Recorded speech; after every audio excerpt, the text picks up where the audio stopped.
Hey YouTubers, this is the Gold Standards User 924 coming at you with my wrestling related topic video for you guys today.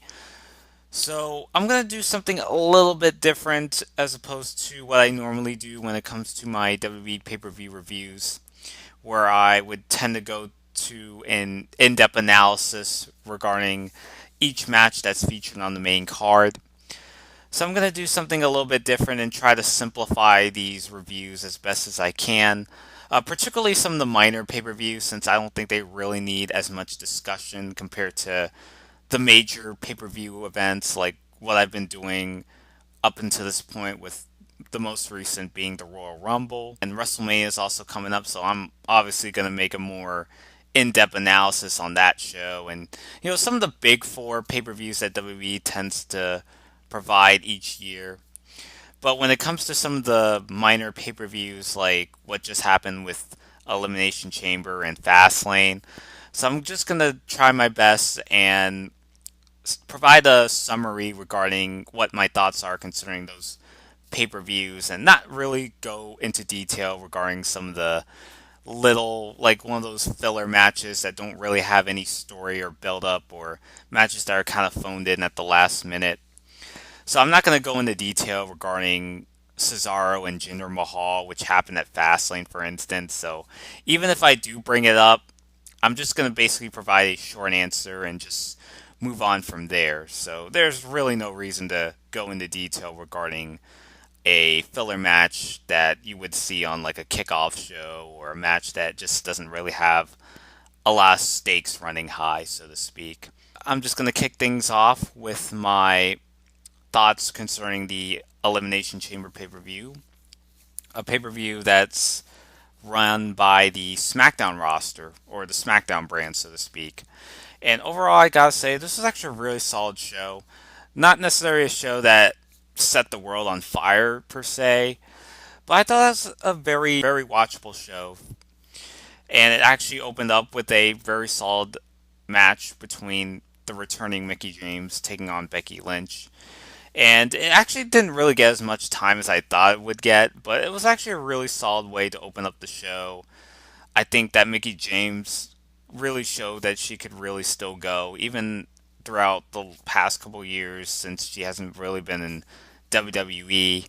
I mean, I know she wrestled in TNA, but I didn't really watched a whole lot of TNA to really get my own thoughts concerning about her tenure on the other company. But yeah, Mickie James. I actually thought she could. She didn't really do as bad of a performance. And Mickie James and Becky Lynch did the best that they could, and Becky Lynch ended up going over in that match.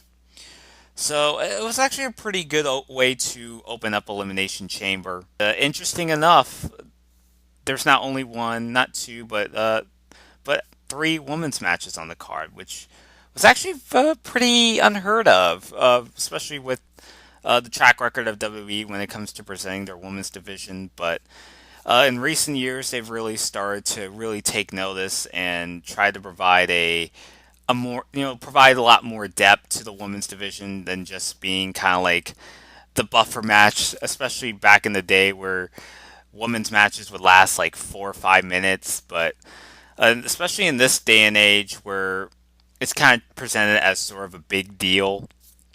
And I really think that WWE has really put a lot of time and effort into providing a lot more depth to their female roster.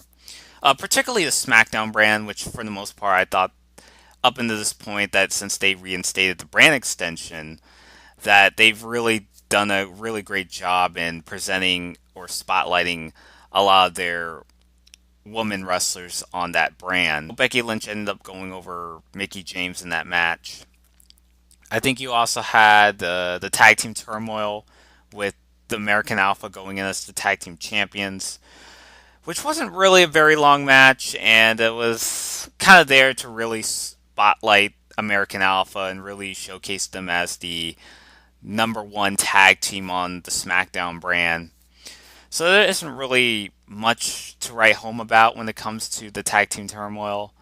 They did try to present the Usos as a potential threat to the American Alpha as far as the competition goes in the tag team division. And even the Ascension got a little bit of spotlight as well, but even they kind of came up short. American Alpha definitely needs a lot more competition in the tag division, so hopefully there's a lot more to come as far as that's concerned. We even had an awesome match between Randy Orton and Luke Harper, which surprisingly I really enjoyed as much as a lot of other fans have been enjoying.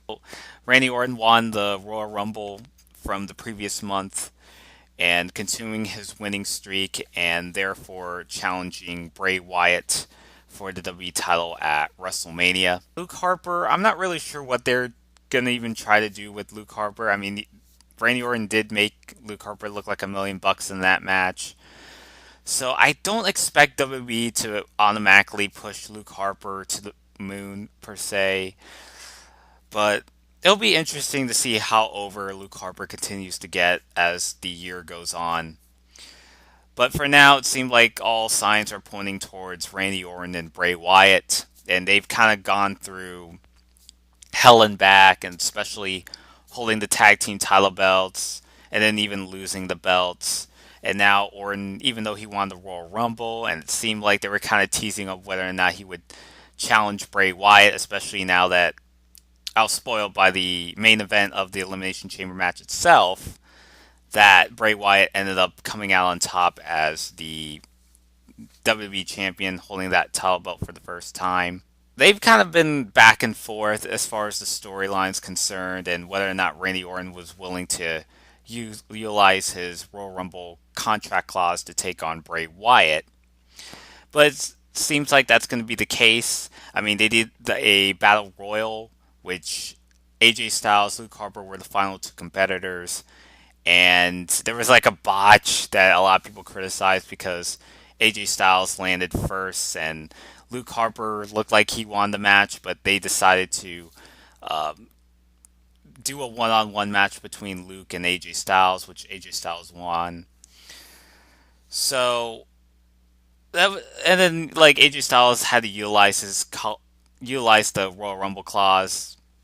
I think I'm getting my words mixed up here, but AJ Styles actually utilized that victory that he had over Luke Harper and an attempt to insert himself back in the world title contention. And he fought AJ Styles fought Randy Orton, but Orton ended up going over AJ Styles to retain his Royal Rumble clause to face the WWE champion at WrestleMania. So I hope I actually try to simplify that as best as I can. I know it kind of really sounds very convoluted, the way that things have been going on with Randy Orton and how they're kind of teasing that him and Bray Wyatt may or may not be even facing each other, but it seems like they are going to be facing each other. It might be pretty obvious that Randy Orton might go over and Bray Wyatt's title reign as WWE champion may come to a screeching halt. So I wouldn't mind seeing Randy Orton as champ necessarily, but I do think it would really benefit a lot if Bray Wyatt ends up coming out on top. But anything's possible. I think it'll be a pretty solid match for what it is.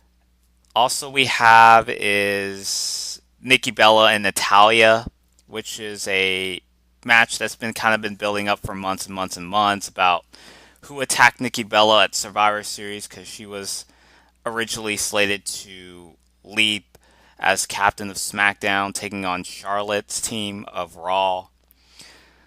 But yeah, so they went through a set of weeks just finding out who the attacker was, who the suspect is.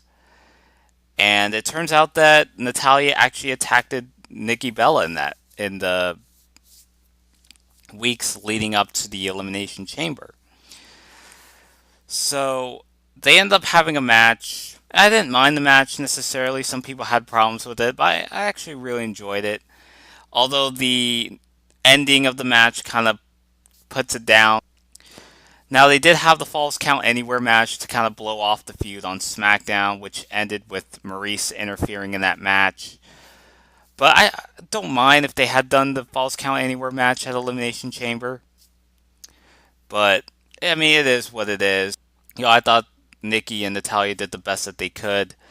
Yeah, so Natalia's actually really catching on as a heel, and especially when she turned heel this past summer, a lot of people just weren't really sure how to react as far as her heel turn goes. But it seems like she's starting to find her niche and try to pull off some sort of dirty tactics as best as she could, and try to play up with the crowd and try to kind of play mind games on them, if that makes any sense.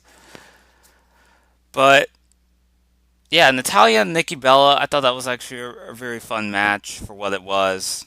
And it makes most sense for them to have been given plenty of time just based on everything that's been going on the past several months. So now that Nikki Bella is in the feud with not only Maurice, but also her husband, The Miz, and John Cena, who is Nikki's boyfriend up to this point. So they're teasing a sort of a intergender mixed tag match slated for WrestleMania, which I believe this is going to be the second most significant mixed tag match since I think it was Goldust and Luna Vachon taking on Mark Mero and Sable from WrestleMania 14. So if I'm correct me if I'm wrong, but I'm pretty sure this is going to be the second WrestleMania when it comes to a intergender mixed tag match that might play a very significant factor since the Goldust, Luna Vachon, Mark Mero, Sable fiasco. So I think this could actually be pretty interesting, even though I don't necessarily mind if it was just John Cena and The Miz one on one. But, you gotta factor in Nikki Bella's popularity and her role in Total Divas and even her spin off show. But yeah, so I definitely wouldn't mind to see that match necessarily. I don't have anything against that.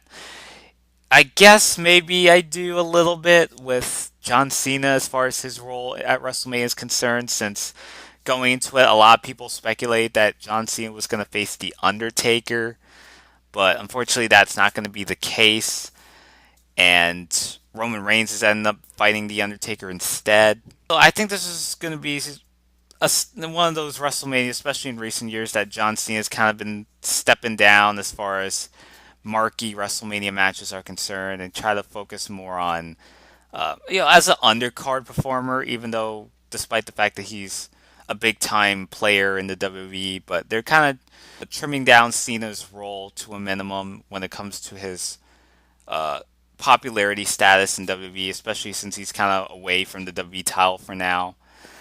I mean, he did manage to get to that 16th world title reign after beating AJ Styles, but now that he's no longer the WWE champion, we also had, I believe, the women's championship match between Alexa Bliss and Naomi, which was a match where Naomi actually won the women's title that night.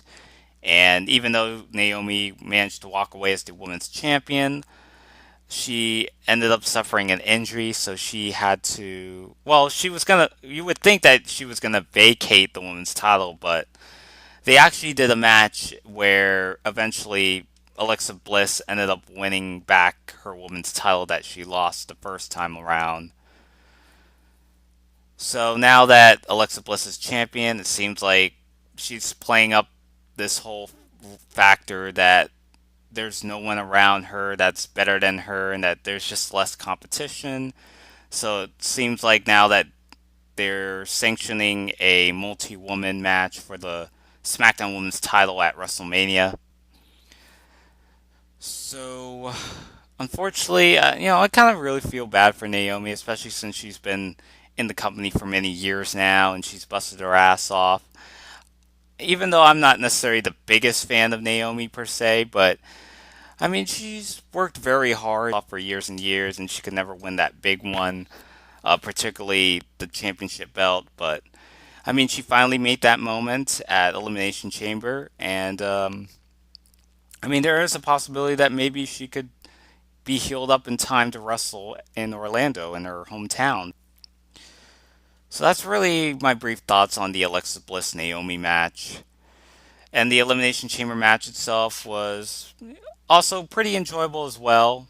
but I noticed that they actually changed the structure of the chamber. I don't know how to describe it exactly, but it's not as morbid and grim compared to the first Elimination Chamber match, especially how they structure it.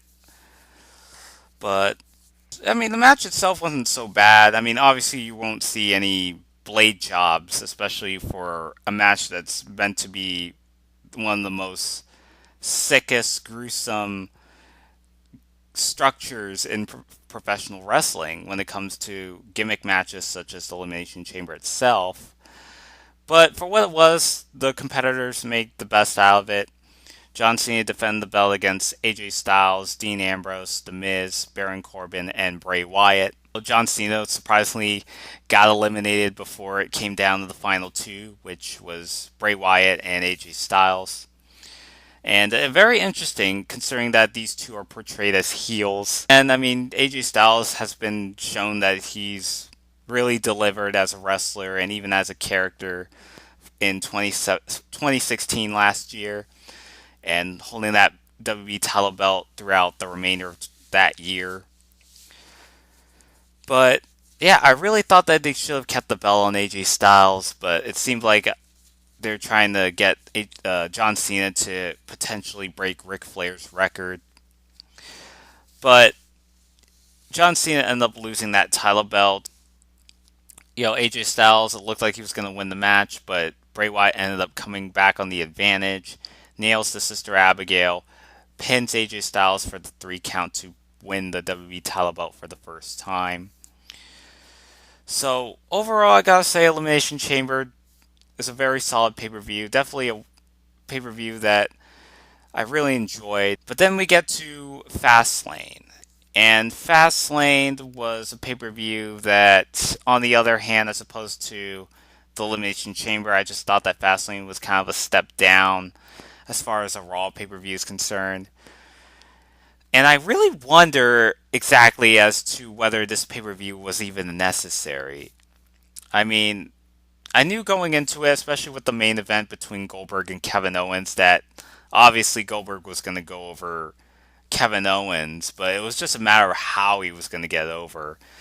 And based on the health that Goldberg has been and the fact that he's hardly wrestled a match in under 5 minutes, I mean, his matches are over before it began. So to really kind of hide Goldberg's weakness, considering his health and the lack of in ring athleticism that he normally doesn't emphasize on. But I don't know. I mean, Kevin Owens, even though he has been a pretty meh WWE Universal Champion, he's just at the same time. He's definitely busted his ass off for months and months and months. And him and Chris Jericho have dominated Monday Night Raw as far as their chemistry is concerned, and they even had Kevin Owens turn on Chris Jericho during a segment on Raw. So I think it kind of led to me thinking that Goldberg was pretty much going to win this match. But then again, there was also other sides that Brock Lesnar might get involved in the match and cost Goldberg the title opportunity. But fortunately, Brock Lesnar did not interfere in this match, and what they did was having Kevin Owens just try and stall for more time and try to come up with a game plan to undermine Goldberg. But especially now that Kevin Owens ended up turning on Jericho, so on cue, Jericho ends up interfering in the match to a degree. I mean, doesn't necessarily attack Kevin Owens physically, but in a way where he just distracts Kevin Owens and catching him off guard by surprise. Goldberg ends up spearing Kevin Owens and then followed by a jackhammer to get the 3 count for Goldberg to become the new Universal Champion. So, I honestly am kind of pretty worried, especially with Goldberg and Brock Lesnar being advertised as the main event for WrestleMania. So, logically, it's going to close out the pay-per-view. And I can understand from a business perspective, considering Goldberg and Lesnar have been drawing really big money in recent years, but At the same time, do you honestly want to see a middle-aged man going out there and wrestle, especially with given his health, that knowing that he isn't gonna even have a like an actual match, kind of more of a segment as opposed to just the traditional one-on-one match where it goes on for a reasonable amount of time. And don't get me wrong, I mean, I have nothing against Goldberg. I definitely really enjoyed watching him growing up. But at the same time, I'm just kind of like, I understand, like I said, I understand from a business perspective that these two wrestlers, these two behemoths, are your biggest draws. But I'm really concerned is how it's going to really play out. Because I mean, all signs are pointing that Brock Lesnar is going to win the Universal title. But the thing is that Brock Lesnar is also a wrestler that doesn't really wrestle as much. But I mean, sometimes he'll wrestle in some of the minor pay-per-views. Like I remember Hell in a Cell 2015. He fought against The Undertaker, but very rarely does Brock Lesnar compete in a pay-per-view unless it was a massive Big Four pay-per-view like Royal Rumble, WrestleMania, SummerSlam, and even this Survivor Series this past November. But then you get to Goldberg, and I honestly wouldn't be complaining if he was in shape. I mean, he does look in shape if you look at him physically. I mean, but as far as just how the match is going to be structured, and given the previous matches where Goldberg ends up squashing opponents in less than a minute or so, I mean, how is that going to fly for a big time pay per view like WrestleMania if you know that the main event, the match that's going to close out your show, is going to end before it begins? I mean, it might be groundbreaking that something like that has happened, unless you want to count Hulk Hogan and Yokozuna from WrestleMania 9, which I think ended in like underneath a minute. But other than that, I just don't really see how Brock and Goldberg, as a properly sanctioned match, is going to work out if it's going to be like a short match. I guess I can understand that they're trying to put a lot more prestige with the Universal title belt, which is the top tier title belt for Monday Night Raw. But I'm actually pretty iffy on how they're going to execute it. But I digress. And we'll just have to wait and see how that all plays out and whether or not Brock Lesnar is willing to work at the upcoming Raw pay-per-view after WrestleMania, whatever that is. But like I said, we'll just have to wait and see. We even had Sami Zayn and Samoa Joe, which opened up Fastlane. I mean, the match was good for the most part. I wouldn't say it's like all out spectacular. I mean, Samoa Joe looked pretty slow and a bit sloppy in that match, but Sami Zayn managed to do the best that he can to try to lay as much offense on the powerhouse monster that Samoa Joe is mostly known for. Samoa Joe ended up going over Sami Zayn with the Kikina clutch, where Sami Zayn ended up tapping out. So I thought that was actually a pretty good match. I'm trying to remember something else. It's like it's not really ringing a bell to me. Um, Bayley and Charlotte for the Women's Championship, which is basically a rematch from Raw, where Bayley ended up winning the Women's title belt after interference from Dana Brooke and Sasha Banks. So they had the rematch here, and the match just really kind of felt very underwhelming for the most part, and especially since the announcers have been playing up the whole feat of Charlotte being undefeated at pay-per-view since being called up on the main roster, but unfortunately her streak came to an end at this pay-per-view in a pretty underwhelming finish, I guess you could say. I mean, you had Sasha Banks coming out there to interfere in the match, but kind of make it seem like Bayley cheated to win and retain the belt at the same time. So I think if they really wanted to do that, I think they should have just had the match end in DQ. I mean, as shitty as it sounds, at the same time, you could have had Charlotte win the match by DQ, but Bayley could still keep the women's title if you want to kind of make it a little bit different. Where it seems like throughout all the times that Charlotte has lost the belt on Raw, 9 times out of 10, it's only a matter of time before Charlotte gets her win back and regains the women's championship belt for the umpteenth time, especially looking at her track record against Sasha Banks.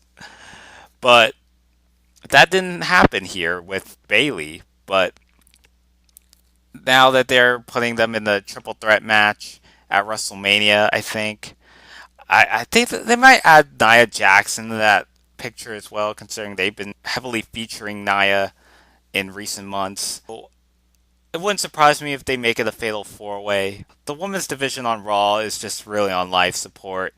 I mean, the roster is just very thin. They've been kind of relying on the same two, three people. And especially even though, despite the fact that Nia Jax is featured in the title contention, the rest of the women wrestlers that are on the division aren't really being utilized very much as well. I mean, Paige is I think she's either injured or she's kind of off TV and focusing on her movie. Emma ended up getting injured, and they were kind of playing up this whole gag of Emma re-debuting as Emelina, but then she kind of trolled the audience, so she went back to the evil Emma gimmick that she had before her injury.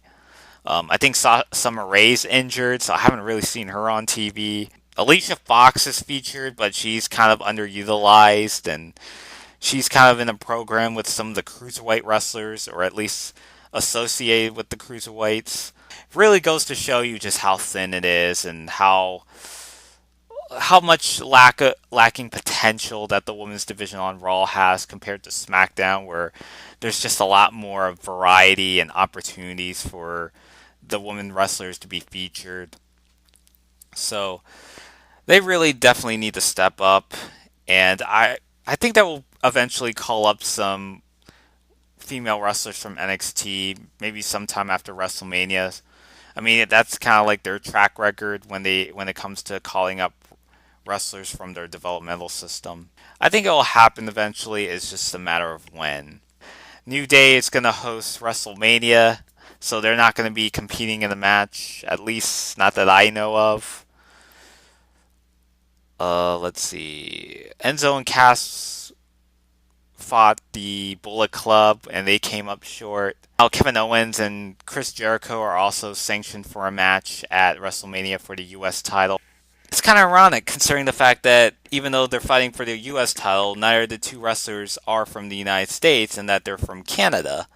So I think that's kind of funny the more I think about it. But I think the match is going to be really great. But I don't know if they're going to be given a lot more time considering how stacked the WrestleMania card might be shaping up to be. But I could guarantee that it'll be at least a watchable match between the two wrestlers. So, yeah, now I think that Chris Jericho's been contemplating on leaving WWE, so I think they're going to be doing a couple of matches here and there before Jericho takes off, so I could easily imagine Kevin Owens most likely coming up on top and carrying the US title belt for a while. It's kind of really a shame. I mean, with AJ Styles and Kevin Owens, they were the top champions of their respective brands, but now that it's WrestleMania and all these part timers, all these big established, all these legends that are coming back to wrestle in the one off match, even though we all know that they're not going to even wrestle more once WrestleMania season's over. It's just kind of really sad. I mean, it's not something you would see like 20 years ago where all the big time wrestlers were wrestling in other organizations or they had long since retired in favor of passing the torch over to a new crop of wrestlers when it comes to bringing in all these big timers and some of the past big time wrestlers, like if they brought The Rock back for a match or they brought Brock Lesnar to do a match against Goldberg, just rehashing the same feuds that he's had from like 13, 15 years ago. And now Undertaker's popping up once a year at WrestleMania, and now he's consider maybe speculation that him and Roman Reigns are gonna have a match, and Taker might retire and lose the match to Roman Reigns. Speaking of Roman Reigns, he had a match against Braun Strowman, which actually surprisingly wasn't that bad. But I guess the only downside is the fact that it was kind of less of a brawl and kind of more of a technical wrestling match, even though Roman and Braun have been kind of at each other's throats for weeks, and even Braun Strowman cost Roman the Universal title match. But yeah, I think they could have made it a no holds barred match and maybe have Braun Strowman, instead of demanding a title shot, or when he's given an opportunity to lend out a contract signing, I think they could have done something where Braun Strowman agrees to his match with Roman Reigns if it was a no holds barred match, and try to hide their weaknesses, since they aren't really known for being, technical wrestlers, and kind of more like brawling back and forth. Just a lot of two behemoths just that can't stand each other, and that they're just kind of at each other's throats. So Roman Reigns ended up going over Braun Strowman to kind of prove a point, and it seemed like they were like when Undertaker came out on Raw this past week, they kind of teased some tension between him and Braun Strowman, but Roman Reigns ended up interrupting and coming out there, and even had to stare down as well. So Roman and Undertaker are gonna have a match at WrestleMania, and obviously the crowd is unanimously gonna be pro Taker and anti Roman. I mean, if Roman Reigns is gonna go over, they have to turn him heel. I mean, all signs kind of point to that direction. But knowing WWE's track record, I'm not holding my breath. It seems like they really see a lot more value in Roman Reigns, and that despite the fact that whether he gets positive or negative reactions, WWE is going to still push him to the moon unless he gets very little reaction in the way of, let's say, Titus O'Neil or Jinder Mahal. I mean, the only times that Roman Reigns might get the push is having no reaction. But, to WWE, to Vince McMahon, whoever is in charge of having investment of the Roman character, it wouldn't surprise me if they don't have him turn heel after the Undertaker program, even though it really kind of calls for it. But they're just gonna push Roman as long as they want. I mean, they don't. WWE doesn't really have as much competition with other wrestling promotions. I mean, not that I know of, but they're just gonna do what they're gonna do best and continuing to ignore the crowds. But hopefully I'm wrong, but I'm not holding my breath. I think that's really all my thoughts are concerning the pay per views for Elimination Chamber and Fastlane. So let me know what your thoughts are at the comment section below. Tell me what your thoughts on concerning some of these pay per views. What were some of your favorite matches, moments, least favorite matches? I mean, let me know what you thought down in the comment section below. And apologize if the video went on as longer than expected. I was hoping that it was going to be short and condensed, sweet to the point, but I guess the rambling just kind of got the better in me. So I sincerely apologize. Let me know what you think down in the comment section below concerning your thoughts on the pay-per-views. And till then, this is the Gold Standard Caesar 924 signing out.